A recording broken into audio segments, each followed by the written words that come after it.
Deux mondes reliés, le port et la ville. Deux univers en interdépendance, leur lien physique se pond à la couleur bleue. Sa réalité, deux voies interdites aux 35 tonnes, un casse-tête parfois pour les obligations logistiques. Bientôt un souvenir, un pont supplémentaire, une voie va être construit, bretelles incluses. Des camions de 60 tonnes pourront y passer. Au port autonome, beaucoup d'entreprises de transport installées. Cette nouvelle encore peu connue est reçue comme une aubaine par les professionnels. Ça va nous permettre d'être en règle avec la réglementation déjà, puisque le pont était limité à 35 tonnes. Donc déjà pour nous c'est une bonne nouvelle et ça va nous permettre de sortir des charges plus lourdes en une seule fois plutôt que de segmenter et donc de faire payer plus cher à nos clients. Ça va faciliter le travail. Exactement, ça va nous faciliter le travail, ça va coûter moins cher à tout le monde et en plus de faire un pont ça va filer un peu de boulot aussi. Cet investissement s'inscrit dans un vaste plan de modernisation de l'infrastructure portuaire.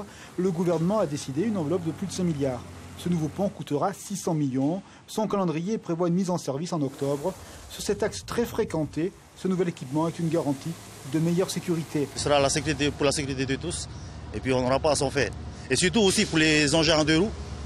Parfois, pour les engins, pour les vélos à deux roues. Parfois ils prennent sur la route nationale et nous, c'est un peu compliqué aussi pour respecter ça. Des usagers sourire aux lèvres, un confort de travail en amélioration. Loin d'être en rade, le port autonome regarde son développement avec confiance. L'horizon au fil de l'eau est porteur de belles promesses.